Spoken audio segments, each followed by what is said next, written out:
Hey hello guys, നമ്മളിപ്പോൾ നന്ദി ഹിൽസിൻ്റെ മണ്ടയിലാണ് നിൽക്കുന്നത്. ബാംഗ്ലൂരിൽ തന്നെ സൺറൈസും സൺസെറ്റും കാണാൻ പറ്റിയ ഒരു അടിപൊളി കിടു സ്പോട്ടാണ് നന്ദി ഹിൽസ്.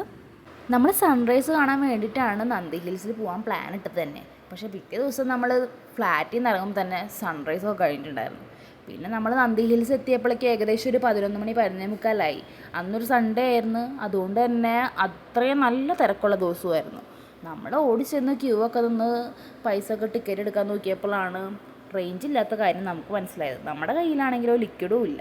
അങ്ങനെ നമ്മൾ നേരെ ഹെയർ പിന്നുള്ളത് വീണ്ടും ഒരു 3/4 മണിക്കൂർ താഴെ ഇറങ്ങി ലിക്വിഡാക്കി തിരിച്ച് കയറി വരുമ്പോഴേക്കും ഏകദേശം ഒരു 12:30 സമയമായിട്ടുണ്ടാവണം. നമ്മൾ അത്ര കഷ്ടപ്പെട്ട് മോളിൽ കയറിയിട്ട് ആ വ്യൂ കാണുമ്പോഴല്ലോ എൻ്റെ സാറേ, അടിപൊളി കിടു വ്യൂ ആണ്. ബാംഗ്ലൂർ തന്നെ ഇത്രയും ഭംഗിയുള്ള വ്യൂ വേറെ സ്ഥലത്തുണ്ടോ എന്ന് എനിക്കറിയില്ല. ഞാൻ ബാംഗ്ലൂർ വന്നിട്ട് ആദ്യമായിട്ട് പോയ ഒരു 1 ഡേ ട്രിപ്പ് എന്ന് വേണമെങ്കിൽ പറയാം. അടിപൊളിയാണ്. അടിപൊളിയെന്ന് വെച്ചാൽ അടിപൊളിയാണ്. പിന്നെ ബഡ്ജറ്റ് ഫ്രണ്ട്ലി ആയിട്ട് 1 ഡേ ട്രിപ്പിനുള്ളൊരു ബെസ്റ്റ് ഓപ്ഷൻ കൂടെയാണ്.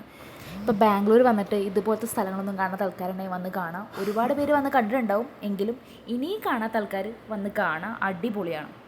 പിന്നെ എന്താ ചെയ്യാന്ന് വെച്ച് കഴിഞ്ഞാൽ കുന്നിൻ്റെ മുകളിൽ വെള്ളമില്ല, കടയില്ല, ഒന്നുമില്ല. നമ്മൾ വെള്ളമായിട്ട് കൊണ്ടുവന്നാൽ നമുക്ക് ദാഹം അടക്കാം. അപ്പോൾ അത്രയ്ക്കുള്ളൂ ഗായ്സ്. വീഡിയോ ഇഷ്ടപ്പെട്ട് കഴിഞ്ഞാൽ സബ്സ്ക്രൈബ് ചെയ്യാനും സപ്പോർട്ട് ചെയ്യാനും മറക്കല്ലേ.